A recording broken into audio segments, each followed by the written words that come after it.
flights, starting in the late 50s, the design for Concorde, which finally flew commercially or flew supersonically in 1969.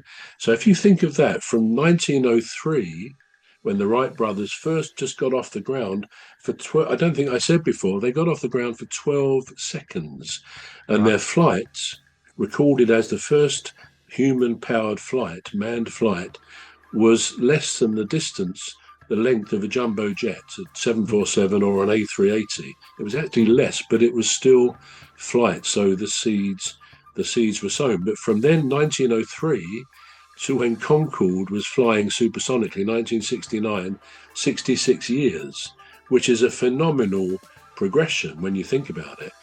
And if you also think from 1903, the first flight, to 1969, when men first walked on the moon, what an incredible amount of progress made in those years, that humans actually went to the moon, having not been able to fly significantly before the turn of the 19th century.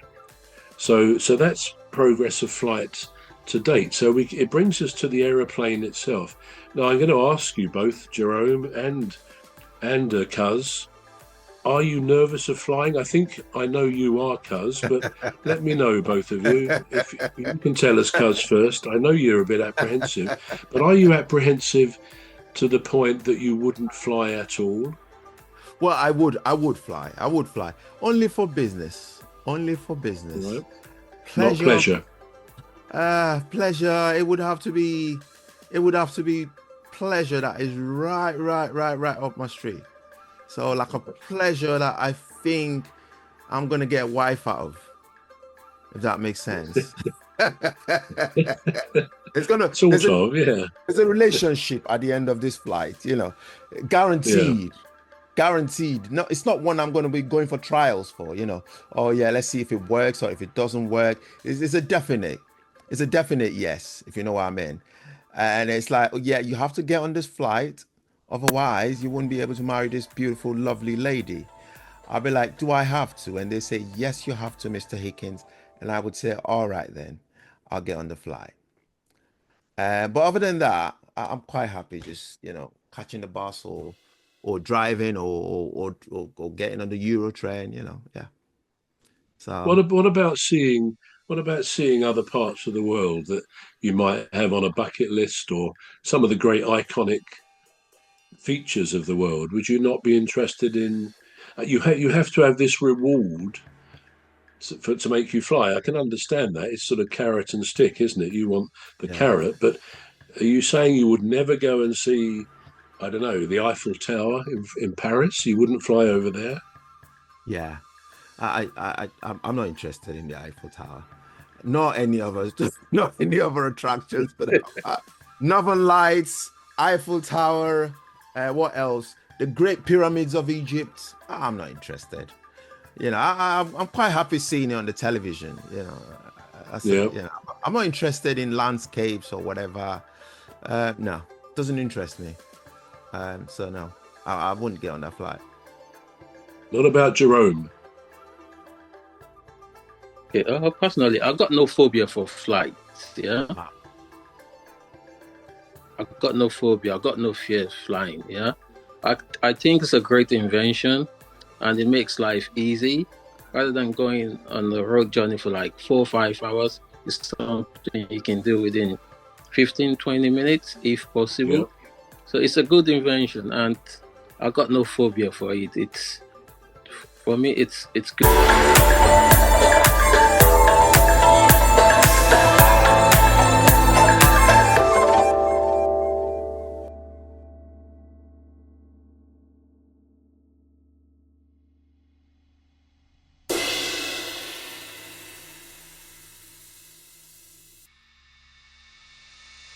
Phobia. I've got no fear of flying. Yeah, I think it's a great invention, and it makes life easy.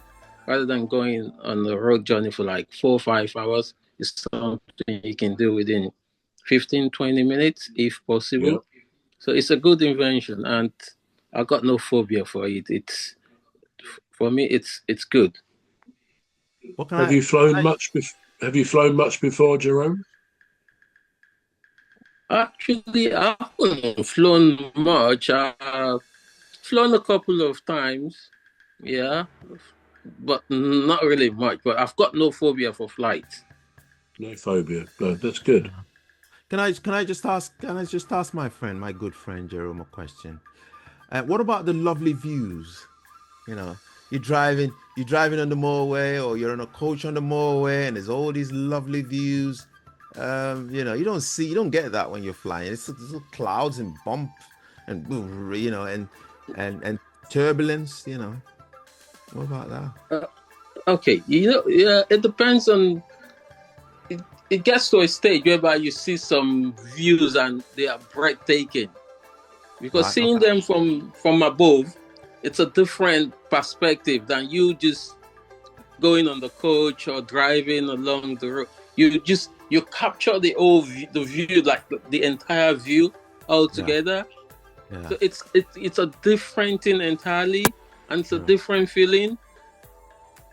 Yeah. I think that you have a good point there. Yeah. Over to you, bro. Well, I'll ask you another question. What percentage of the world's population would you say have never flown? A percentage. All Yeah. right. Shall I go first? All right, I'll go first. Yeah. I would say 76%. I've never What flown. about Jerome? What do you think, Jerome? Yeah, definitely over 70-80%.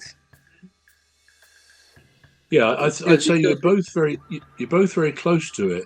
I mean, interestingly, there are different. You can look this up, in various places, and you may get a different result.